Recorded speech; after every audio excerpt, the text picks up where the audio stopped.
हमारे भीतर अनंत ज्ञान की रश्मियां पड़ी हैं। तो ईर्ष्या, द्वेष, घृणा, कलह सत्संग से, स्वरवेद के प्रकाश से न्यून होने लगता है, कम होने लगता है। राग और द्वेष भी कम हो जाता है। और जब हमारे विचार नियंत्रित होने लगते हैं, संयमित होने लगते हैं, तब एक साधक अपने केंद्र में स्थित हो जाता है, अपने केंद्र में स्थित हो जाता है।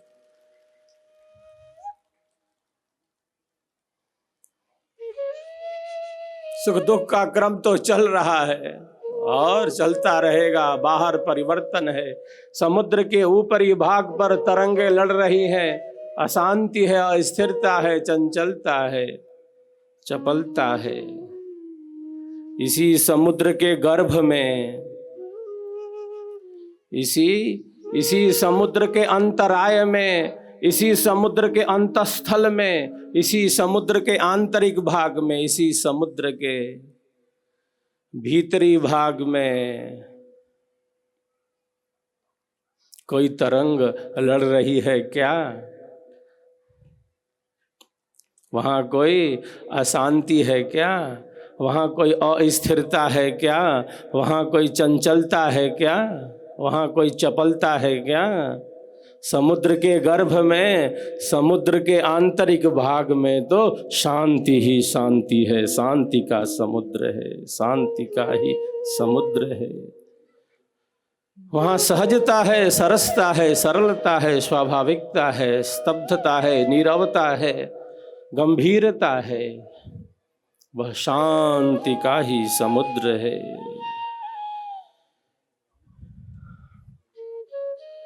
सुख शांति सबको मिले, सुख शांति सबको मिले, यह उपदेश हमार, सारा विश्व हमार है, हम हैं सब संसार, हम हैं सब संसार। मन, वचन और कर्म से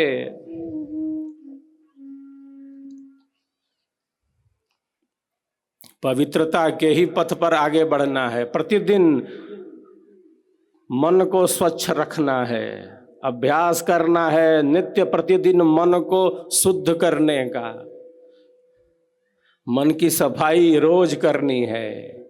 जैसे हम अपने घर की सफाई करते हो, वस्त्रों की धुलाई करते हो, स्वच्छ करो घर को, स्वच्छ करो वस्त्रों को। लेकिन जो मन की स्वच्छता है, जो मन की स्थिरता है,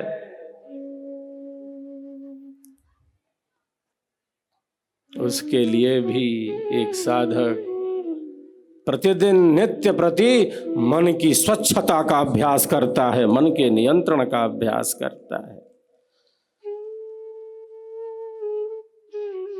मन, वचन और कर्म से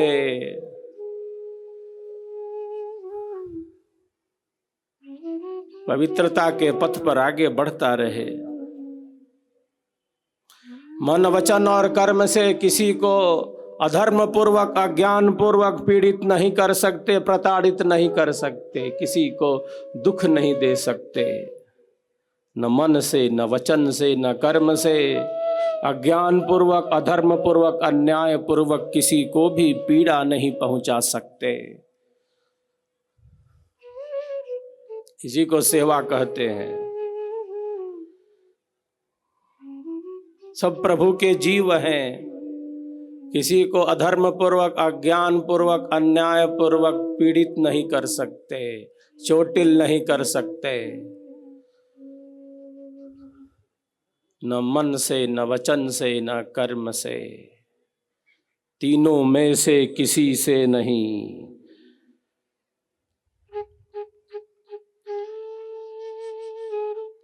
जो शांत है वही दूसरों को शांति का संदेश दे सकता है, और जो अशांत है, चंचल है, अस्थिर है, चपल है, वो केवल वही है क्या, जैसे दूसरों को भी चपल बना रहा हो, दूसरों को भी अस्थिर कर रहा हो, दूसरों को भी उसके लक्ष्य से दूर ले जाने का कुचक्र रच रहा हो।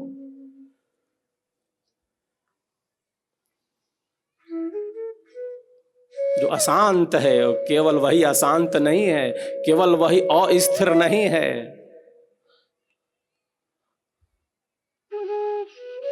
अन्यों तक वैसा ही प्रभाव छोड़ रहा है। वो जैसी संगति है वैसी गति है।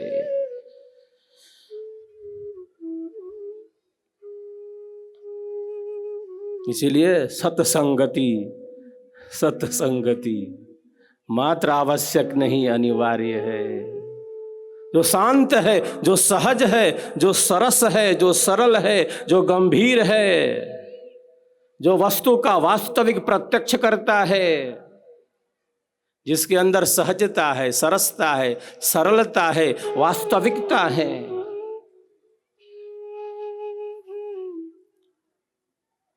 वह सदैव मन वचन और कर्म से श्रेष्ठता, शुचिता और पवित्रता के पथ पर ही गतिमान है।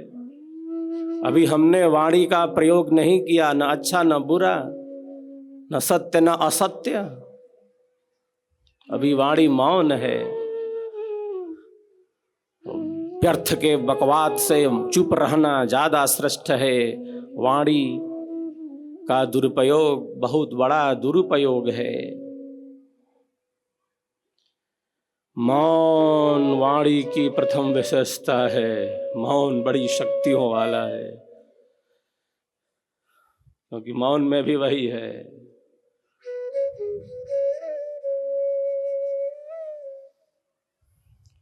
मौन वाणी की प्रथम विशेषता है और भी विशेषता है।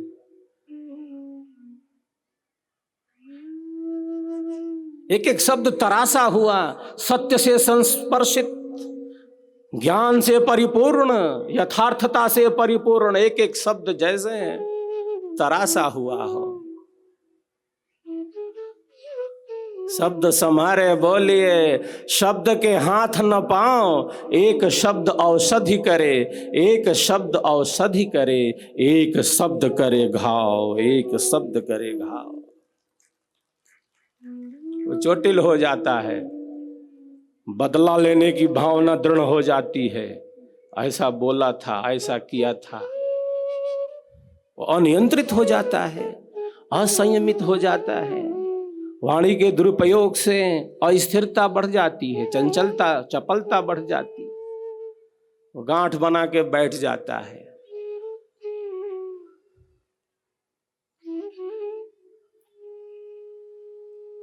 वाणी का क्षय बहुत बड़ा क्षय है। विवेक युक्त वाणी का प्रयोग, उपयोग, ईश्वर की दी हुई शक्तियों का सकारात्मक उपयोग, ईश्वर की दी हुई शक्तियों का श्रेष्ठ उपयोग, यह तब संभव है जब हमारा मन नियंत्रित हो, संयमित हो, हमारे विचार केंद्रित हो, हमारे भीतर गंभीरता हो, सहजता हो।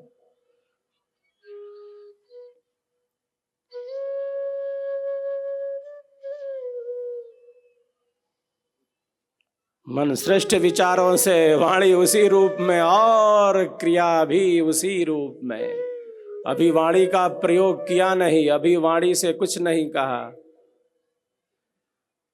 वाणी मौन है, क्रिया में भी घटित नहीं हुआ है। लेकिन मन का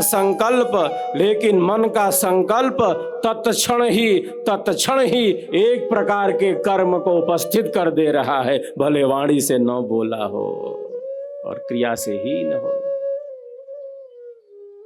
मन का संकल्प तत्क्षण ही एक प्रकार के कर्म को घटित कर देता है। जैसा भी संकल्प हो हमारे मन में,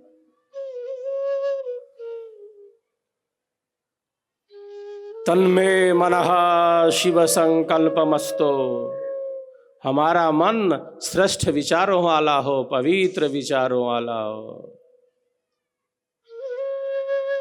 मन, वचन और कर्म से सदैव हम सुचिता और पवित्रता के पथ पर ही आगे बढ़ते रहें। यही सेवा भाव है, यही सत्संग का विवेक है, यही अध्यात्म है। हम सबका संकल्प महान, स्वरवेद महामंदिर निर्माण। हम सबका संकल्प महान, स्वरवेद महामंदिर निर्माण। हम सबका संकल्प महान। स्वरवेद महामंदिर निर्माण।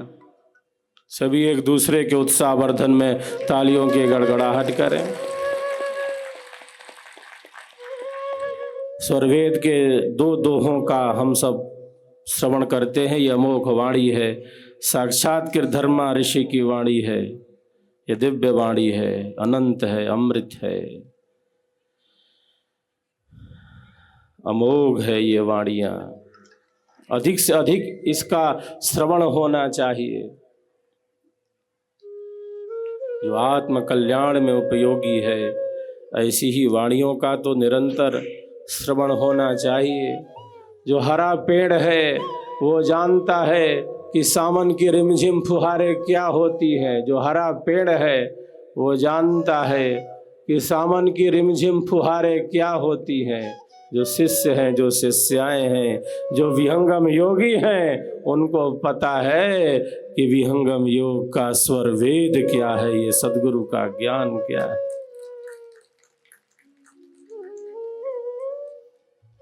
तन्मय होकर, शांत चित्त होकर स्वरवेद की वाणियों का हम सब श्रवण करेंगे।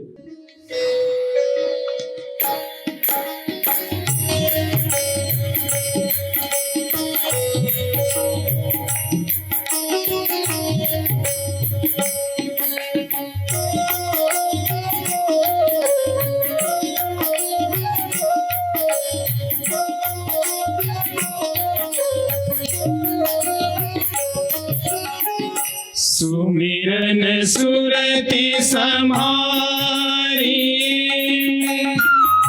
बाहर की पट दे। सुमिरन सुरति सम्हारी, बाहर की पट दे। अंतर की पट खोल कर सुमिरो पुरुष विवेक।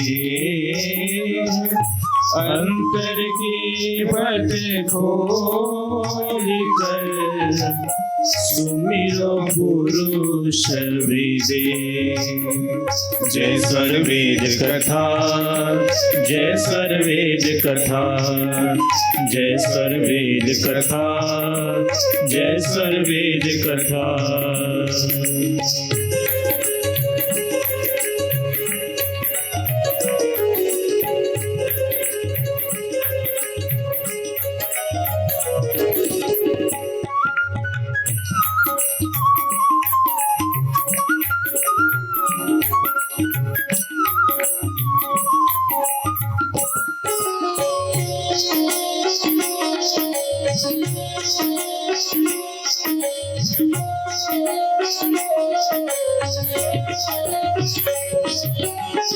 सेवा सद्गुरु संत की, अरुषत संग विचार। सेवा सद्गुरु संत की, अरुषत संग विचार। पुरुषार्थ यह जीव का, जीवन जन्म सुधार। पुरुषार्थ यह जीव का, जीवन जन्म सुधार। जय स्वरवेद कथा, जय स्वरवेद कथा, जय स्वरवेद कथा, जय स्वरवेद कथा, जय स्वरवेद कथा, जय स्वरवेद कथा, जय स्वरवेद कथा, जय स्वरवेद कथा, जय स्वरवेद कथा, जय स्वरवेद कथा, जय स्वरवेद कथा, जय स्वरवेद कथा। सभी एक दूसरे के उत्साहवर्धन में तालियों की गड़गड़ाहट करें।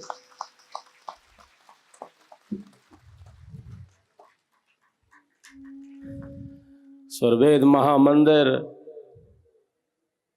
निर्माण की पूर्णता की तरफ बड़ी ही तीव्रता के साथ आगे बढ़ता जा रहा है। यह सब आप सबों के सहयोग से, आप सबों की सेवा भावना से, आप सबों के समर्पण भाव से संभव हो रहा है। गुलाबी लाल पत्थरों से स्वरवेद महामंदिर सजता जा रहा है। एक एक पत्थर को बड़ी ही सुंदरता से सजाया जा रहा है, संवारा जा रहा है, नक्काशी की जा रही है।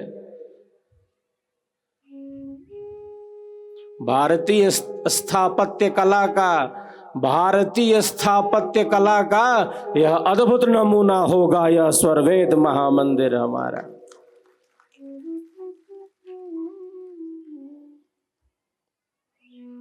आप सबों के सहयोग से स्वरवेद के संपूर्ण दोहे स्वरवेद महामंदिर की दीवारों की शोभा बढ़ा रहे हैं। मैं आपको बतलाऊं, उपनिषदों के 150 से भी ज्यादा प्रसंग, जिज्ञासाओं का समाधान, गुरु शिष्य संवाद जो हमारे उपनिषदों में है, जो हमारे देश की एक अद्भुत धरोहर है। उपनिषदों के ऐसे 150 से भी ज्यादा प्रसंग स्वरवेद महामंदिर की दीवारों की शोभा बढ़ाने वाले। श्रीमद् भगवत गीता के अनेकों श्लोक, मानस की आध्यात्मिक चौपाइयां, साहब की साहबे, साहब के जो शब्द हैं परम सत्य से ही संस्पर्शित हैं। सत्य को कहने का जो सामर्थ्य साहब की वाणियों में है वह बड़ा ही अद्भुत है। साहब की अनेक वाणियां, साखियां स्वरवेद महामंदिर की दीवारों की शोभा बढ़ाने वाली है, शोभा बढ़ाने वाली। वेदों के अनेक मंत्र जो हमारे ऋषियों ने अपने सहज अनुभव से प्रकट किया है, स्वरवेद महामंदिर की दीवारों पर उत्कीर्ण होंगे। बहुत कुछ किया जाना शेष है। अभी तो हम प्रथम चरण के उद्घाटन में आगे बढ़े हैं। अभी तो स्वरवेद महामंदिर का, सदगुरु की पावन मूर्ति का अनेक प्रकल्प तो अभी आगे गतिमान रखना है। हम सबको गतिमान रखना है। 98वें वार्षिक महोत्सव में प्रधानमंत्री जी ने जब स्वरवेद का दोहा बोला, दया करे सब जीव पर, नीच ऊंच नहीं जान, देखे अंतर आत्मा, त्याग देह अभिमान, त्याग देह अभिमान, हम सबके हृदयों को आनंद से भर दिया। आप सबों ने स्वरवेद को जन जन तक पहुंचाया है। स्वरवेद महामंदिर के निर्माण को गतिमान किया है। स्वरवेद की वाणी अद्भुत है। जैसे गोताखोर समुद्र में डुबकी लगाकर कहां कहां रत्न बिखरे हैं ढूंढ लेता है, जैसे गोताखोर जो खोजी है, जो जिज्ञासु है, वो खोज लेता है समुद्र में डुबकी लगाकर कहां कहां रत्न छिपे हैं। स्वरवेद की वाणी सबके लिए उपयोगी है। संपूर्ण विश्व की मानवता के कल्याण के लिए परम उपयोगी है, क्योंकि यह साधना के दिव्य अनुभव से ही सहज प्रकट है। अनेक दोहे अनेक साधक साधिकाओं के जीवन के मंत्र बन गए। और प्रधानमंत्री जी के मुख से स्वरवेद का दोहा सुनकर, स्वरवेद की वाणी को सुनकर तो सभी विहंगम योगियों का हृदय जैसे आनंद से ही भर गया हो, जैसे आनंद से ही भर गया।